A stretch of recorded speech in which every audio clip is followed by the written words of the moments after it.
107.5 GCI, the Shy's #1 for hip-hop Yeah, and R&B. Good morning to you, Chicago. It's Kyle, Kendra G, Leon, Rodgers. We got a Chicago Morning Takeover. But today we got a very special guest in the studio, Karamo Brown. Hey, we're going to party. Karamo. Hey. Yes, Hey. Where am I Going to sing that all night long. This is a party in here. Yeah, that's what we do. It's the cocaine early. I'm excited to be here with you all. Good, we're happy you're here. So let's get into it, man. You are a part of Queer Eye. Now, everybody knows that years ago, back, the early 2000s? Yeah, 2004. You guys did, 5 seasons, 100 episodes on network TV. Yeah. And it was so successful, you're bringing it back for Netflix. Yeah, they brought back new cast, and I'm part of the new Fab Five, and we are so excited. It has been a big success. We were not expecting this. We got season 2 coming out back to back because the fans were just like, we want it, we love it, and we're just so honored. That's crazy. Back-to-back seasons. A lot of times Netflix might take a year to put out a new season of a popular episode. Yeah, well, for us, I realized that the response on social media nowadays, it really gives them, we don't know their metrics, Netflix won't say it, but they let us know really quickly that you just see people's response immediately, every day. I was showing somebody on social media, I went from 20,000 to 500, almost 600,000 followers in a month and a half. It's crazy. That's crazy. Y'all really like the show. So the whole show was about you making over straight men. Is that what it's about? Yeah, so it was not just straight men, so that's why we're just Queer Eye and not Queer Eye for the straight guys. So Okay. it's 5 guys who all have expertises in several different categories. One being fashion, one being cooking, one being design. What am I missing? Fashion, cooking, design. Psychology. Oh yeah, I'm the therapist on there. You gonna miss your part. Yeah. Who else is on there? Oh, and grooming. So here, sorry. Okay, so how do you get your contestants? Because I want to submit Leon and Kyle. Now, let me tell you something. Makeover. They don't need it. I walked in here, brothers, y'all look fresh from head to toe. We Let me good. tell But y'all you that. say you do the mental thing, so Yeah. sitting to your left is a prime. We get callers right now that will verify our concerns. How long does a typical mental session take? Because you're going to need a little bit It's of only time. for men, though, not for women, right? Yeah, right now it's just for men. Yes. But who knows? We might open up second season to women. Yeah, a spin-off. There you go. I'm just saying, Y'all need a spin-off. Yeah. But I'm excited because, I'm here. I love Chicago. I'm here at the Jam morning show Yes. with Danielle, Jordan, and Felicia, and we've just been having the best time ever. So That's the homies. I want everybody to, they're the homies. Mike So everyone to P, tune in tomorrow for us. No doubt. Well, we're happy to have you here, man. Everything seems to be going well. I want to ask you a question, Sure. brother. Seriously, being an African-American male in our community, you know what I'm saying, when we talk about the gay and lesbian community, sometimes as black men, you guys get looked at crazy.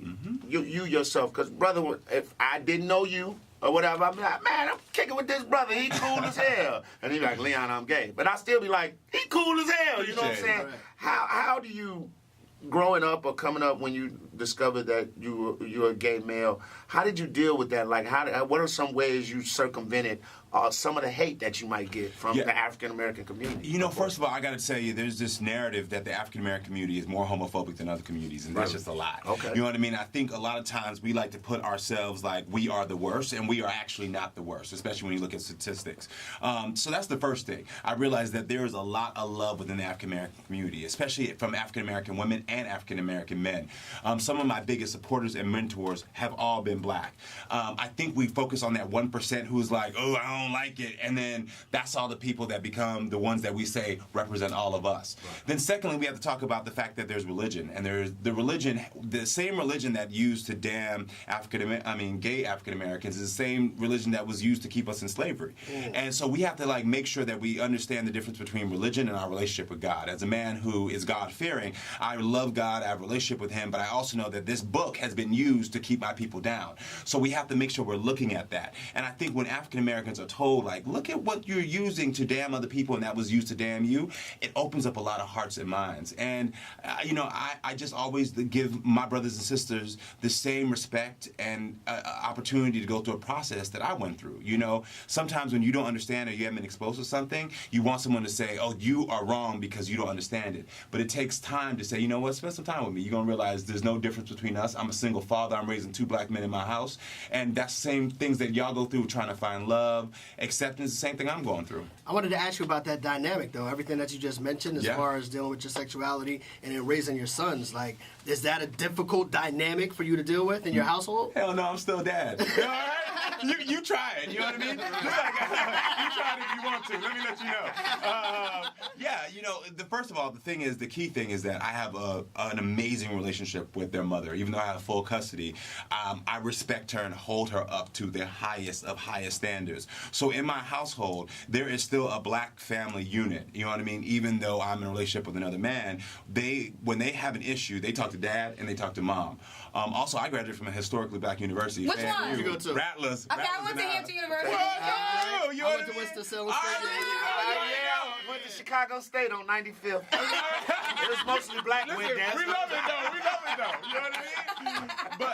But all of those things taught me what it was like to be a father and be a strong black man and be a strong black role model. You know, my father and I, we didn't have the best relationship because unfortunately he could not reconcile his relationship with the Bible, not with God, and the fact that his son was gay. So, but I didn't let that deter me from being a good father for my sons. And so they just see me as dad. Like, I don't talk about them about who I have in my bedroom because the same way my parents didn't talk about that with me.